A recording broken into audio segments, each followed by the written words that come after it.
अस्सलाम वालेकुम स्टूडेंट्स। हम लोग स्केलेटन के अबाउट डिस्कस कर रहे थे।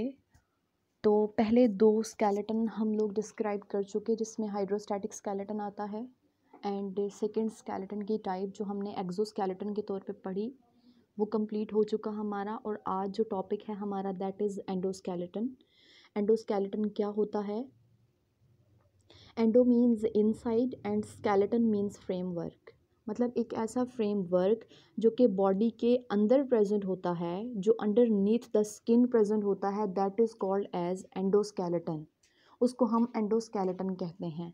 फंक्शन की अगर हम बात करें तो हमारे पास कुछ डिफरेंट फंक्शंस ये आपके सामने लिखे हुए हैं। First one is support, second is protection, मतलब ये बॉडी को क्या करता है, सपोर्ट प्रोवाइड करता है, प्रोटेक्शन प्रोवाइड करता है, मिनरल्स वगैरह को स्टोरेज की साइट प्रोवाइड करता है। और इसके अलावा लोकोमोशन के अंदर, मतलब बॉडी ने अगर मूव करना है, लोकोमोट करना है, तो लोकोमोशन के अंदर एंडोस्केलेटन जो है ये किसी भी एनिमल को हेल्प आउट करता है। उसके बाद एंडोस्केलेटन या ऐसे फ्रेमवर्क को बनाने में जो कि बॉडी के अंदर प्रेजेंट है, दो टाइप्स के कनेक्टिव टिश्यूज़ जो हैं वो इन्वॉल्व होते हैं। पहला connective tissue that is called bone and the second one is known as cartilage. Bone और कार्टिलेज दोनों कनेक्टिव टिश्यूज़ की ही टाइप हैं।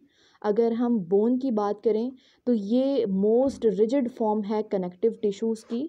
इसके अंदर कोलेजन फाइबर्स मौजूद होते हैं जो कि कैल्शियम फॉस्फेट की डेपोजिशन के बाद जो हैं वो क्या हो जाते हैं, बहुत ज़्यादा हार्ड हो जाते हैं।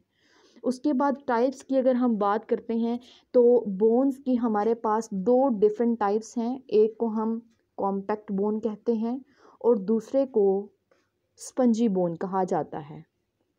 दोनों में क्या डिफरेंस है देख लेते हैं। वो कॉम्पैक्ट बोन जो है ये आपके जो लेग्स का पोर्शन है और आर्म्स हैं, बाजू और टांगें, वो मोस्टली जो उनका आउटर पोर्शन है वो कॉम्पैक्ट बोन जो है वो बनाती है। तो ये पोर्शन जो है ये काफ़ी डेंस होता है, स्ट्रॉन्ग होता है और ये मसल्स को अटैचमेंट के लिए साइड प्रोवाइड करता है। ठीक है, हमने पहले बात की थी पीछे जब हम लोग स्केलेटन को डिस्कस कर रहे थे, तो वहाँ हमने कहा था कि हम लोग डिपेंड करते हैं मसल्स पे for the purpose of contraction and relaxation.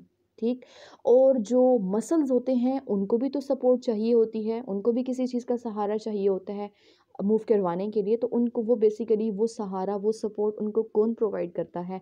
उनको कॉम्पैक्ट बोन वो सपोर्ट जो है प्रोवाइड करती है। ओके, सेकेंड टाइप जो है वो स्पंजी बोन। ठीक है, स्पंजी बोन जो है ये as compare to compact bone इतनी ज़्यादा टफ नहीं होती, इतनी रिजिड नहीं होती जितनी कि कॉम्पैक्ट बोन होती है। नाम ही बता रहा है, इसके अंदर कुछ पोर्स मौजूद होते हैं। ठीक है, हाईली पोरस होती है ये।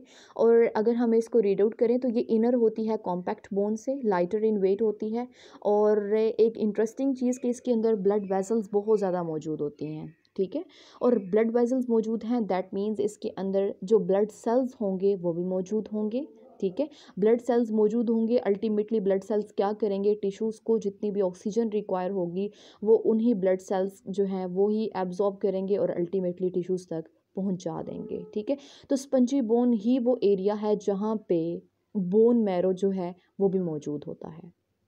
हमने बात की ये क्या है, हाईली पोरस है, लाइटर इन वेट है, ब्लड वेजल्स यहाँ पे बहुत ज़्यादा मौजूद हैं। इसके अलावा हम कहते हैं ब्लड सेल्स मौजूद हैं। और तीसरी चीज़ हमने कहा कि इसके अंदर बोन मैरो जो है वो भी मौजूद है। उसके बाद बोन, जाहिर सी बात है, हमने कहा कि ये क्या है, एक कनेक्टिव टिश्यू की टाइप है। ठीक, तो कनेक्टिव टिश्यू हमने फर्स्ट ईयर के अंदर भी डिस्कस किया था कि टिश्यूज़ जो हैं वो बेसिकली जब बहुत सारे सेल्स मिलते हैं आपस में लूज शीट्स की फॉर्म में, बंडल्स की फॉर्म में, तो वो क्या बनाते हैं, दे फॉर्म टिश्यू। अब ऐसे कौन से सेल्स हैं जो कि बोन को बना रहे हैं? तो हम कहते हैं तीन तरह के सेल्स हैं जो कि बोन फॉर्मेशन के अंदर इन्वॉल्व हो रहे हैं। First one is osteoclast, second one is osteoblast and the third one is osteocytes. Osteoclast जो हैं they are bone dissolving cells, इनको हम बोन डिजॉल्विंग सेल्स कहते हैं। ऑस्टियोब्लास्ट बोन फॉर्मिंग सेल्स कहलाते हैं and osteocytes are mature bone cells. ठीक है, तो जब भी अर्ली डेवलपमेंट होती है, अब बात आ जाती है कि फॉर्मेशन कैसे होती है बोन की। तो जब एक न्यू बॉर्न होता है, ये डेवलपमेंट की अर्ली स्टेजेस होती हैं किसी भी बोन की, तो अल्टीमेटली होता क्या है कि ऑस्टियोक्लास्ट जो कि बोन डिसॉल्विंग सेल हैं वो कार्टिलेज को बोन के साथ रिप्लेस करना शुरू कर देते हैं।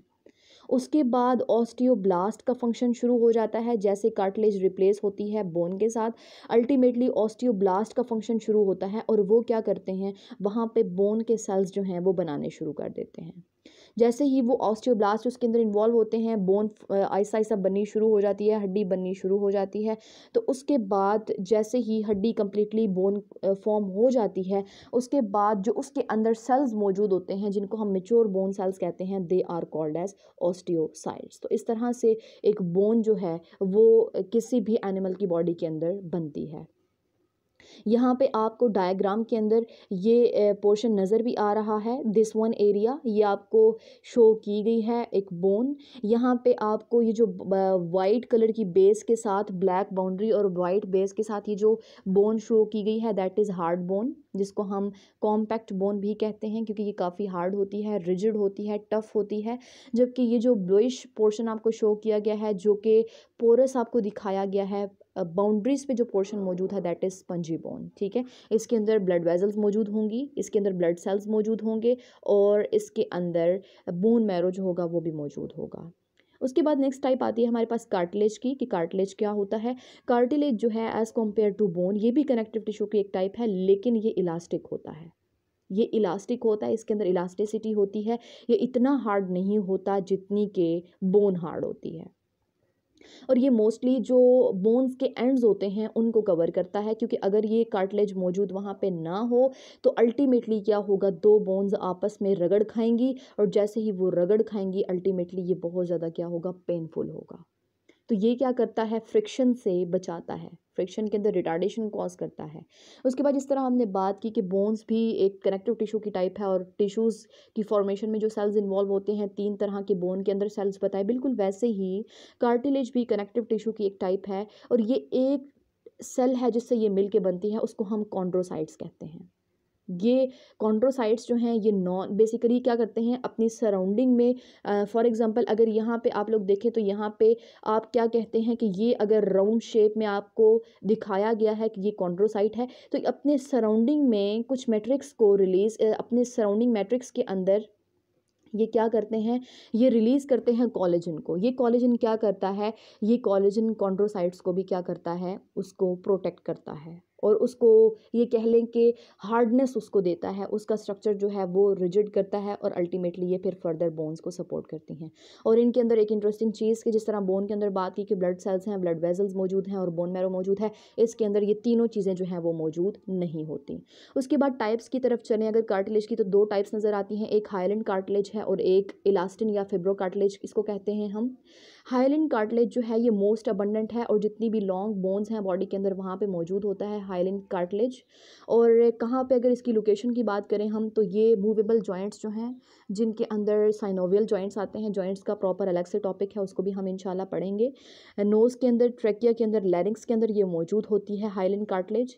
इसके अलावा इसका फंक्शन देखें तो ये फ्रिक्शन को रिड्यूस करती है, बोन्स को प्रोटेक्ट करती है और हार्डनेस के लिए इसके अंदर कोलेजन फाइबर्स जो हैं वो मौजूद होते हैं। दूसरी टाइप जो है इलास्टिक फाइबर्स की, ये लेस अबंडेंट होते हैं एज़ कम्पेयर टू हाइलेंड कार्टिलेज और ये शॉर्ट बोन्स के अंदर आपको नज़र आते हैं। और इसके अंदर इसके अलावा ये पिना जो आपका एक्सटर्नल एयर है, वो आपकी बोन जो है वो बहुत ज़्यादा डेलिकेट सी होती है, वो इलास्टिक होती है नेचर के अंदर। तो बेसिकली वहाँ पे क्या मौजूद होता है, कार्टिलेज मौजूद होता है। एपिग्लॉटिस जो आपको पता है एक फ्लैप है जो कि आपके ट्रेकिया के ऊपर मौजूद होता है और ये आपकी फूड को विंड पाइप के अंदर एंटर होने से बचाती है, वहाँ पे भी इलास्टिक कार्टिलेज मौजूद होता है। और अगर इसकी हम कंपोजिशन देखें तो इसके अंदर भी कोलेजन फाइबर्स मौजूद होते हैं और कोलेजन फाइबर्स के साथ साथ इनके अंदर इलास्टिक फाइबर्स जो हैं वो भी मौजूद होते हैं जो कि इसको इलास्टिसिटी प्रोवाइड करते हैं। That's all about today's lecture. Thank you very much.